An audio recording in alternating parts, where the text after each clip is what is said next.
Hello everyone, my name is Saurak Kumar. I teach in class 5 and आज लोग NCERT class 5 chapter 9 the lazy frog English का explanation and question sir करेंगे। और जैसे कि मैंने आपके लिए NCERT class 5 chapter 1 chapter 2 chapter 3 chapter 4 chapter 5 chapter 6 chapter 7 chapter 8 English की पूरी अच्छी तरीके से एक्सप्लेनेशन एंड क्वेश्चन सर का वीडियो बना रहा हूँ। अगर आपने नहीं देखा तो लिंक डिस्क्रिप्शन बॉक्स में मिल जाएगा, आप जाकर के देख लीजिएगा। तो आज हम लोग अपने NCERT class 5 chapter 9 the lazy frog English का पूरी अच्छी तरीके से एक्सप्लेनेशन एंड क्वेश्चन सर करेंगे। तो शुरू करते हैं। तो आज का हमारा चैप्टर है द लेजी फ्रॉग, मतलब एक आलसी फ्रॉग के बारे में कहानी है। चलो शुरू करते हैं पढ़ना। On a school day, you are busy studying, playing and chatting with friends. अब देखो, स्कूलों के दिन में तुम पढ़ने में बिजी रहते थे, खेलने में और अपने दोस्तों से बातें करने में। When you have a holiday from school, what do you do? जब तुम्हारे को हॉलीडे मिलता था, छुट्टी मिलता था स्कूल से, तो तुम क्या करते थे? Would you behave a little like the frog in the following poem? क्या तुम इसी की तरह बिहेव करते थे, इस छोटे से फ्रॉग के जैसे, जिसमें यहाँ पे नीचे जिस फॉलोइंग पोएम में दिया हुआ है उसी की तरह बिहेव करते थे? तो देखते हैं ये कैसा फ्रॉग है जिसके बारे में बताया जा रहा है। Fred is a very lazy frog. Fred एक बहुत लेजी फ्रॉग है। वो lolls all day upon a log, मतलब फ्रेड, उसका फ्रॉग का नाम बताया जा रहा है Fred is a very lazy frog. Fred जो है बहुत लेजी फ्रॉग है, बहुत आलसी फ्रॉग है। वो lolls all day upon a log, और वो एक लॉग होता है लकड़ी का, जैसे मानिए ये पेड़ है, ठीक है। इसको अगर आप यहाँ से और यहाँ से काट देंगे तो इसका जो ये पीस बचेगा यही होता है लॉग। तो इसके ऊपर वो बैठ करके पूरा दिन लॉल करते रहते हैं, मतलब और लेटा रहता है पूरा दिन, इसी के ऊपर लेटा रहता है, इस लॉग के ऊपर। He always manage to shirk doing a single stroke of work. वो हमेशा चाहता था कि कैसे भी वो खिसक जाए काम से, मतलब मैनेज हो जाए, सर्क हो जाए, खिसक जाए। Doing a single stroke of work, वो सिंगल स्ट्रोक ऑफ वर्क भी, मतलब वो एक छोटा सा काम भी, सिंगल छोटा सा काम करने के लिए भी वो टाल देता कि चलो बाद में कभी मैं करूँगा, ठीक है। मतलब सिंगल स्ट्रोक ऑफ वर्क को भी वो बाद में करने के लिए बोल देता है। His work old mother calls in vain. Come and in and help. He does not bother to move 2 inches, but preferring to be extremely hard of hearing. उसकी जो बूढ़ी माँ थी, पुअर ओल्ड मदर थी, वो चिल्लाते रहती थी। और वेन मतलब क्या हुआ, मतलब उसका कोई फ़ायदा नहीं हुआ करता था। उसकी पुअर ओल्ड मदर चिल्लाते रहती थी, आओ आओ बेटे, कम इन हेल्प, आओ बेटे मेरी थोड़ी मदद करो। He doesn't bother to move 2 inch, वो जरा सा 2 इंची भी नहीं हिलता था। ये सुनकर के 2 इंची भी नहीं हिलता था, इतना वो प्रिफेरिंग है। वो ऐसा बिहेव करता था जैसे लग रहा है कि वो हार्ड ऑफ हियरिंग हो गया, वो बहरा हो गया, सुन ही नहीं सकता, ऐसा वो बिहेव करता था। उसकी माँ पुकारती थी, चिल्ला चिल्ला के पुकारती रहती थी, लेकिन उसका कोई फ़ायदा नहीं होता था, क्योंकि वो बुलाती भी थी तो भी वो 2 इंची भी नहीं खिसकता था। वो ऐसा बिहेव करता था जैसे वो एक्सट्रीमली हार्ड ऑफ हियरिंग हो, मतलब उसे सुनाई नहीं देता, बहुत कस कस के भी बोलने पर नहीं सुनाई देता हो। He lies there in the silent heap and stays conveniently asleep. वो हमेशा चुपचाप शांति से लेटा रहता है और हमेशा ऐसे ही सोए रहता है, हमेशा एकदम सोए रहता है। If a lady frog hops past, you had think he would get up at last to go and help her on her way. But no, I am ashamed to say that when a lady frog comes by, he doesn't open up one eye. अब देखो, अब अगर कोई lady frog आती है, उसके पास से कहीं गुजरती है, तो तुम सोच रहे होगे कि वो उठेगा और उसकी मदद करेगा, मतलब उसको कहीं जाना होगा, अगर कहीं रास्ता दिखाना होगा, ये जेंटलमैन बन के कुछ काम मदद कर देगा। लेकिन नहीं, ऐसा नहीं होता है। I am ashamed to say that when a lady frog comes by, he doesn't open up one eye. लेकिन मुझे शर्म है आता है, मतलब असेम्ड, मैं बहुत शर्माते हुए कह रहा हूँ, मुझे बहुत शर्म आ रही है कहते हुए कि जब भी लेडी फ्रॉग उसके पास से गुजरती थी वो अपना एक आँख भी नहीं खोलता था।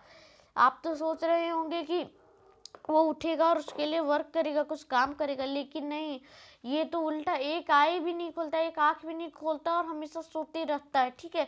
अगर पास से कोई लेडी फ्रॉग भी गुजर जाए, इसे कोई मतलब नहीं है, मतलब कोई भी गुजर जाए, माँ बुलाए, कोई लेडी फ्रॉग गुजर जाए, इसे कोई दिक्कत नहीं, साइलेंट ही रहता है, एकदम चुपचाप सोते रहता है। तो इस कहानी को, इस पोएम को किसने लिखा? एनोनिमस, मतलब ये नाम नहीं है। और देखो इसका जो पोएम को लिखा गया है वो लिखा तो आदमी नहीं है, भूत तो नहीं लिखेगा, आदमी नहीं लिखा, लेकिन एनोनिमस मतलब ये होता है कि वो अपना नाम नहीं बता सकता है, ठीक है, वो लिख देगा लेकिन वो नाम नहीं बता सकता, तो उसे एनोनिमस कहते हैं, एनोनिमस, ठीक है। तो चलिए न्यू वर्ड्स में चलते हैं। तो हमारा न्यू वर्ड्स है, यहाँ से शुरू होता है, बहुत सारे न्यू वर्ड्स है, इसमें बहुत सारे न्यू वर्ड्स मिले हैं।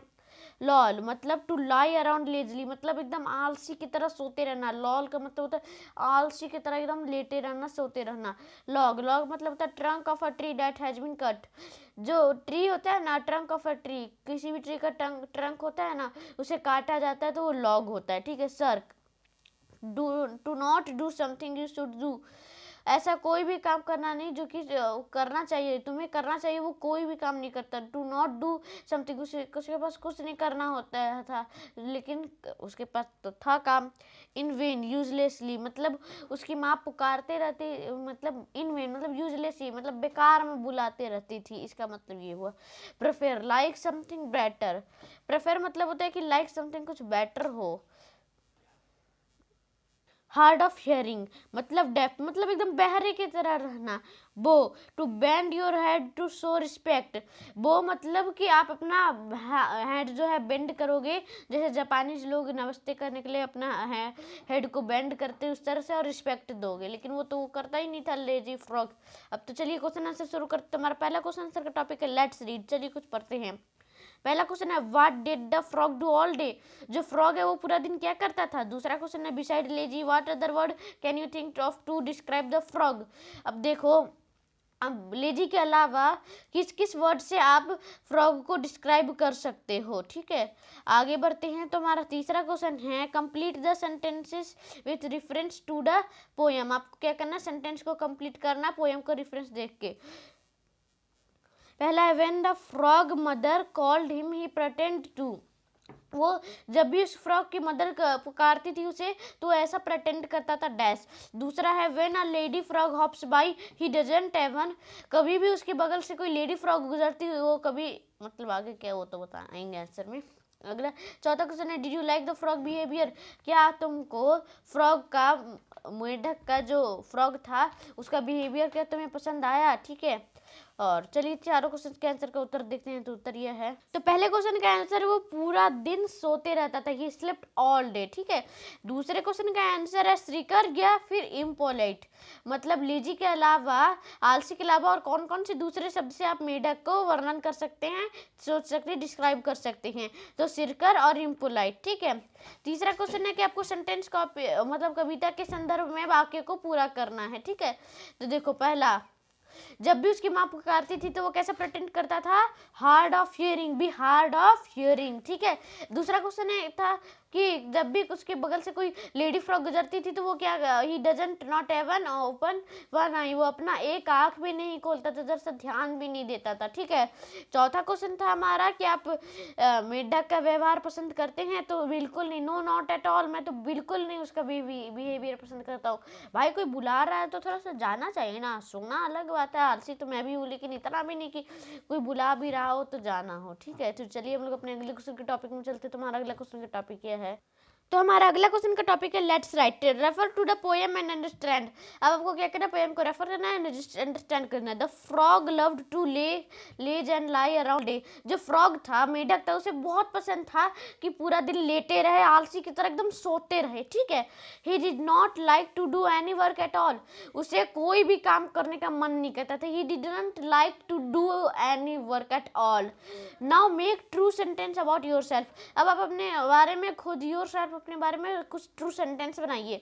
Right about the people you like, a game you play, have a hobby, a habit you have, you may use the following clues. अब आप right about the people you like, आप किस तरह के इंसान हो उसके बारे में बताओ। आपको गेम खेलना पसंद है, आपको हॉबी पसंद, आपका हॉबी क्या है और आपका आदत क्या है। यहाँ पे क्लूज जो नीचे दी गए हैं ना, I love, I like, I don't mind, I don't like, ये सब पर क्लू दिया है, इस पे करना है, ठीक है। Try and find out same from your family member also, अब अपने फैमिली मेंबर से भी सेम करने की कोशिश करो, ठीक है। तो चलिए हम लोग इस क्वेश्चन के आंसर का उत्तर देखते हैं, तो उत्तर यह है, तो इसमें पहला है I love people who are helping by nature. मैं उन लोगों को ज़्यादा पसंद करता हूँ जो हेल्पिंग करते, मदद करते, उनका नेचर है कि वो मदद करने वाले हों। ठीक है। दूसरा, I like to play cricket, मुझे क्रिकेट खेलना बहुत पसंद है। I don't mind doing my homework, मैं अपना काम करने में कभी डोंट माइंड नहीं करता हूँ। ठीक है। I don't like to leave all my work on mother, मैं कभी भी ऐसा नहीं चाहता हूँ कि मेरी माँ को सारा काम मिल जाए। I don't like to leave all my work on mother. I hate telling lies, मैं झूठ बोलना बहुत बंद करता हूँ। मैं झूठ बोलना बहुत हेट करता हूँ, बहुत अपसंद करता हूँ, नापसंद करता हूँ। ठीक है। तो चलिए हम लोग अपने अगले क्वेश्चन के टॉपिक में चलते हैं। तो हमारा अगला क्वेश्चन का टॉपिक है से अलाउड। आपको चिल्ला चिल्ला के बोलना है, मैं भी चिल्ला चिल्ला के बोलूंगा, आप भी चिल्ला चिल्ला के सुनिएगा। Add one more matching words to each pair. अब आपको क्या करना है, एक मोर मतलब एक मैचिंग वर्ड, आपको इन पेयर से एक मैचिंग वर्ड बनाना है। एक आपके लिए बनाया हुआ है, लॉग फ्रॉग, एक डॉग बन गया। सर्क वर्क, ऐसे करके vain design, preferring, hearing, hip, keep, past, last, वे से। अब आपको ऐसे ऐसे करके बनाना है। What kind of words are they, यहाँ पे किस तरह के वर्ड्स दिए हुए इनके बारे में बताना। तो चलिए इस क्वेश्चन का आंसर का उत्तर देखते हैं। तो आंसर है, देखिए, लॉग का फ्रॉग डॉग हो गया था। सर्क वर्क, इसका एक बन जाएगा जर्क। वेन और डिजाइन रेन। ठीक है। प्रिफेरिंग और हियरिंग टेयरिंग। ठीक है। हिप और किप लिप। पास्ट और लास्ट कास्ट। वे और से रे। ठीक है। तो चलिए चीज़ों को एंड करते हैं, क्योंकि आज मैंने आपको NCERT class 5 chapter 9 the lazy frog पूरी अच्छी तरीके से इंग्लिश का एक्सप्लेनेशन क्वेश्चन सर बता दिया हूँ। अगर आपको कोई भी डाउट हो तो कमेंट बॉक्स में जरूर बता दीजिएगा। तो मिलते हैं अगली वीडियो में NCERT class 5 chapter 10 Rip Van Winkle में। ये भी एक लेजी चैप्टर ही है, तो उसे भी पढ़ेंगे, इंग्लिश का है। ठीक है। तो चलिए हम लोग अपने अगली वीडियो में मिलते हैं। इस वीडियो को एंड करते हैं। इस वीडियो को लाइक कर दीजिएगा, लाइक मेंटेन लेकिन जल्दी पूरा कर दीजिएगा। इस वीडियो को शेयर कर दीजिएगा, व्हाट्सएप, यूट्यूब, हर जगह फैला दीजिए मेरे वीडियो को। और मेरे चैनल को सब्सक्राइब कर दीजिए। लेटेस्ट वीडियो का नोटिफिकेशन आपके नोटिफिकेशन सेक्शन में आ जाए। बेल आइकन दबा दीजिए, टाइम पे वीडियो का नोटिफिकेशन आपके नोटिफिकेशन सेक्शन में आ जाए। तब तक इस वीडियो को एंड करता हूँ। जय हिंद, जय भारत, बाय।